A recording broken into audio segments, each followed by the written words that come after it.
안녕하세요. 열린 요양보호사교육원 장혜영 강사입니다. 이번 시간엔 제3장 기본 요양보호 강론 1단원 신체활동 지원의 투약돕기의 기본 원칙 살펴보겠습니다. 자, 먼저 투약돕기 방법을 보겠습니다. 첫 번째로 요양보호사가 임의로 약을 갈거나 쪼개지 말고 의료진에게 문의합니다.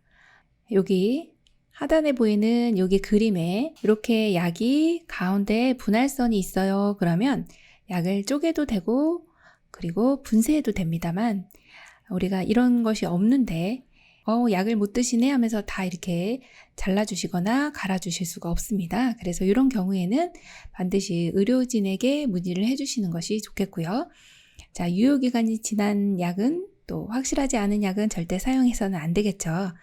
자, 그 다음에 이제 위험한 상황이 잘못 복용하는 경우들이 가끔 생기는데 이때는 반드시 시설장님이나 간호사에게 보고를 해주셔야 되겠습니다. 자, 두 번째 단원으로 경구약 돕기 방법 보겠습니다. 먼저 손을 씻고 약 포장지 겉면에 있는 대상자 이름 먼저 확인해야겠죠. 그래서 확인하고 침상머리를 높이고 반좌위를 취해주시면, 반좌위라고 하는 것은 앉은 자세에서 약간 이렇게 상체가 약간 뒤로 간 자세긴 합니다. 그렇지만 이제 상체를 높여주셔야 더 살에 안 걸리고 약을 드실 수 있는 체위라, 사실은 이제 앉아서 드실 때는 좌위, 앉아서 드시는 게 더 좋은데 반좌위도 일단 좋은 자세로 보고 있어요. 그래서 침상머리를 높여주시는 것이 중요하다 이렇게 보고요. 두 번째로는 투약 후 입을 벌리게 하거나 질문을 하여서 전부 약이 투약되었는지 확인합니다. 간혹 입에 남아있는데 이걸 모르시는 경우들은 다시 나중에 사례가 걸릴 가능성이 있습니다. 그래서 반드시 다 투약되었는지 확인해 주시고요. 자, 그리고 세 번째는 약을 드시면서 기침, 구토하는 경우가 있습니다. 이때도 응급 상황이죠. 이럴 때 시설장이나 간호사에게 보고를 해주셔야 되겠습니다. 자, 세 번째로 이제 경구약 복용할 때 주의사항이 있습니다. 각각의 약 복용에 따른 내용이 좀 틀리는데요. 자, 가루약 같은 경우는 숟가락을 사용해서 약간의 물에 녹인 후에 투약하는 것이 좋습니다. 약의 용량이 적을 때는 주사기를 사용하시는 게 좋겠고요. 자, 세 번째 알약은 약병에서 우리가 손으로 꺼내는 것이 아니라 약병에서 약 뚜껑으로 옮긴 다음에 그리고서 손으로 옮겨주시는 것이 좋습니다. 손으로 만진 약은 약병에 다시 넣지 않아요. 이렇게 되면 손에 있는 세균들이 들어가서 약 전체가 오염될 가능성이 있습니다. 자, 네 번째로는 약의 개수가 많은 경우가 있어요. 이때는 2번이나 3번에 나누어 투약해 주시면 되겠습니다. 다섯 번째로 대상자가 손을 떨거나 약을 분실할 우려가 있으면 직접 입안에 넣어 주시면 되겠고요. 여섯 번째로는 위장관에서 흡수가 잘 되도록 하기 위해서 어떻게 해야 돼요 하면은 충분한 물을 줍니다. 물이 충분하지가 않으면 약이 잘 녹지가 않습니다. 그래서 충분한 물을 꼭 챙겨주셔야 하고요. 자, 일곱 번째는 물약입니다. 물량은 뚜껑을 열어서 뚜껑의 위가 바닥으로 가게 해주셔야 되는 거죠. 자, 뚜껑의 윗부분이라고 하면 여기 이렇게 뚜껑을 열었네요. 그럼 윗부분입니다. 윗부분이 바닥으로 가고 그 다음에 이 뚜껑의 안쪽은 위로 가게끔 해주시면 되겠습니다. 그 내용은 좀 기억을 해주셔야 되겠고요. 자, 그 다음에 여덟 번째는 계량컵을 사용해 주시는 게 좋은데 이런 경우는 계량컵의 높이는 눈높이입니다. 반드시 기억을 해주시고요. 눈높이로 들고 처방된 약만큼 따른 후 대상자에게 투약해 주시면 됩니다. 탁자에 놓고 식탁에 놓고 이렇게 따르는 것이 아니라 눈높이라고 하는 것을 그대로 기억을 해주시고요. 아홉 번째로 물약은 약을 따르기 전에 약을 충분히 흔들어 줍니다. 왜 그럴까요? 약의 농도를 맞추기 위해서입니다. 자, 열 번째로 색이 변화였거나 혼탁한 약물은 변질된 겁니다. 그래서 폐기해 주시는 게 맞고요. 11번째로 라벨이 붙은 쪽이 손바닥에 오도록 쥐어야 합니다. 반대쪽으로 용액을 따르는데요. 만약에 라벨이 붙은 쪽으로 따르면 라벨이 약물로 인해서 지워질 수 있기 때문에 라벨이 붙은 쪽을 손바닥에 오도록 쥐고 반대 방향으로 따라주시면 되겠습니다. 자, 네 번째로는 안약을 투여하는 방법입니다. 안약은 눈에 어떤 감염이 있다든지 눈이 지금 녹내장, 질병이 있다든지 해서 눈에 약을 넣는 경우입니다.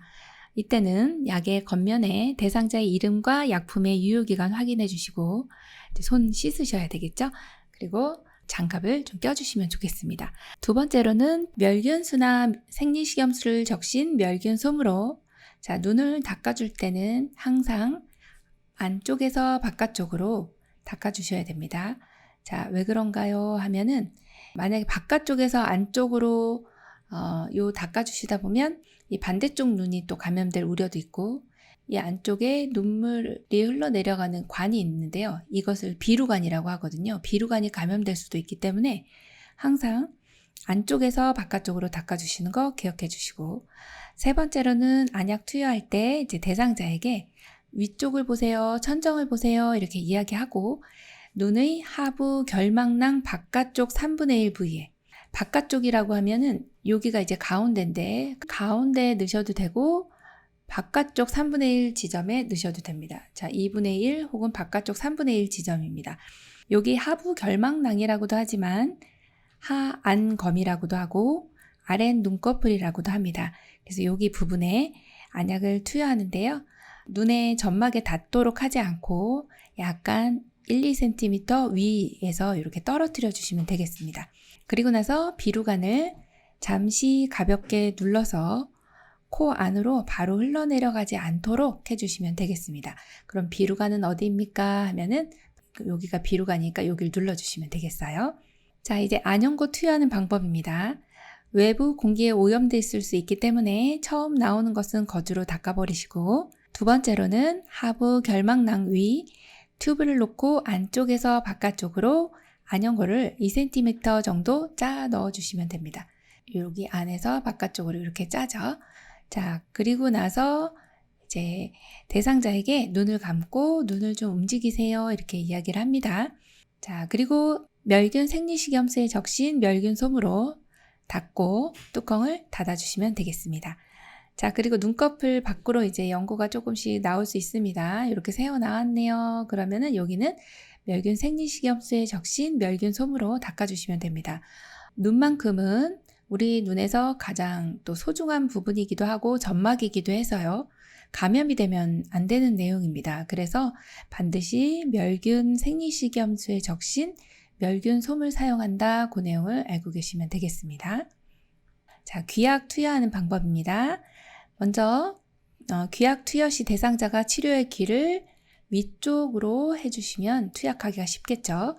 자, 두 번째는 면봉에 용액을 묻혀서 대상자의 귓바퀴와 외이도를 깨끗하게 닦아줍니다. 자, 그리고 세 번째 내용은 상당히 중요한 내용입니다. 손으로 약병을 따뜻하게 하거나 잠깐 동안 약병을 온수에 담급니다. 너무 차가운 용액이 귀로 들어가는 경우는 어지럼증을 유발할 수가 있습니다. 현기증이 일어날 수 있다는 거죠. 그래서 약간 따뜻하게 한다. 그 내용 기억해 주시고 네 번째는 귓바퀴 윗부분을 자, 후상방 많이 시험에 나옵니다. 기억해 주시고요. 자, 후상방으로 잡아당깁니다. 왜 이렇게 당기나요? 그러면 약이 잘 들어가기 위해서 이렇게 보시면 되겠습니다. 후상방에 요 방향은 이렇게 지금 여기 화살표 되어 있는 요 방향을 보시면 되겠습니다. 측면을 따라 약을 점적합니다. 중앙에 똑 떨어뜨리면 귀가 굉장히 이제 예민한 부분이라서 깜짝 놀래죠. 네, 그래서 측면을 따라 이렇게 흘러내려갈 수 있도록 점적을 해주시고 귀 입구를 잠깐 눌러줍니다. 자, 귀에 보시면은 요 입구에 이렇게 볼록하게 튀어나와 있는 부분이 있어요. 여기를 살짝 눌러주시면 되고 그리고 5분간 누워 있어야 귀에 흡수가 잘 되겠죠. 5분간 누워 있는다 요거 기억해 주시고 그리고 작은 솜을 한 15분에서 20분 정도 귀에다 느슨하게 끼워 놓았다가 제거해 주시면 됩니다. 자, 일곱 번째로는 주사 주입 돕기 방법입니다. 자, 첫 번째로 수액병은 항상 대상자의 심장보다 높게 해주시면 되겠고요. 그리고 정맥 주입 속도가 일정하게 유지되는지만 봐주시면 돼요. 주사 주입은 의료인이 하는 거기 때문에 우리가 주사를 놓는다 이런 내용은 뺀다라든지 이런 것은 요양보 선생님이 할 것은 아니지만 주사 맞으시는 분을 옆에서 우리가 잘 들어가는지는 확인을 해야 된다 이런 내용이고요. 혹은 또 주사 부위에 발적 있거나 부종, 통증이 있는 경우는 예사로운 상황이 아닌 거죠. 그래서 이럴 때는 조절기를 잠근다. 뭐 응급 상황이라든지 비상 상황이면 잠근다 요거 기억해 주시고 즉시 간호사에게 보고를 해 주셔야 조치를 취합니다. 자, 그리고 4번도 이제 시험에 많이 출제가 됐었고요. 요거 알고 계셔야 되겠네요. 간호사가 바늘을 제거했어요. 네, 간호사가 제거합니다. 그리고 나면 1에서 2분간 알코올 솜으로 지그시 누릅니다. 절대 비비지 않아요. 왜 그래요? 피멍이 들기 때문입니다. 혈관이 손상이 되어서 이 바늘 꽂았던 혈관이 막 문질러 버리면 거기서 이제 출혈이 되면서 멍이 드는 거죠. 네, 그렇게 되지 않도록 하려면 절대로 비비지 않아요. 이걸 기억해 주시면 되겠고요. 자, 마지막 이제 약 보관 시 주의사항입니다. 자, 치매 대상자분들은 약을 이제 단기 기억 장애가 있기 때문에 약을 드시고도 기억을 못해서 또 드시고 이거 약 안 먹었지 하면서 또 드시고 그러면 이 약물 중독 가능성이 높아지고 또 약물 과다 복용으로 응급 상황이 생길 수가 있어요. 그래서 가능하면 약 상자에 넣어 놓으시고 또 이를 채워 놓으시는 게 좋습니다. 자물쇠를 채워 놓으시면 네, 안전하겠죠. 자, 그리고 알약에 대한 보관은 상당히 시험에 출제 빈도가 높습니다. 알약은 원래 약용기에 넣어서 건조한 곳에 보관한다. 아주 기본적인 사항이고요. 자, 세 번째로 가루약입니다. 가루약은 숟가락에다가 녹여서 드시는 게 좋겠어요. 그래서 이물질이나 물기가 없는 숟가락이 깨끗한 숟가락입니다. 여기에다가 녹여주시고, 자, 시럽제 같은 경우는 물약이죠. 이런 경우는 직사광선을 피해서 보관을 해주시는 게 좋겠고요. 약 용기채 드시면 이렇게 침이 들어갑니다. 그럼 변질되죠. 그래서 어떡합니까? 계량컵에 덜어서 드시면 되겠습니다. 자, 5번째로는 안약이나 귀약입니다. 이런 약물들은 투약 후 입구에 세균이 들어가 있을 수 있으니 입구가 세균에 오염될 가능성이 있어요. 그래서 투약 후 입구를 반드시 생리식염수 솜으로 닦아서요.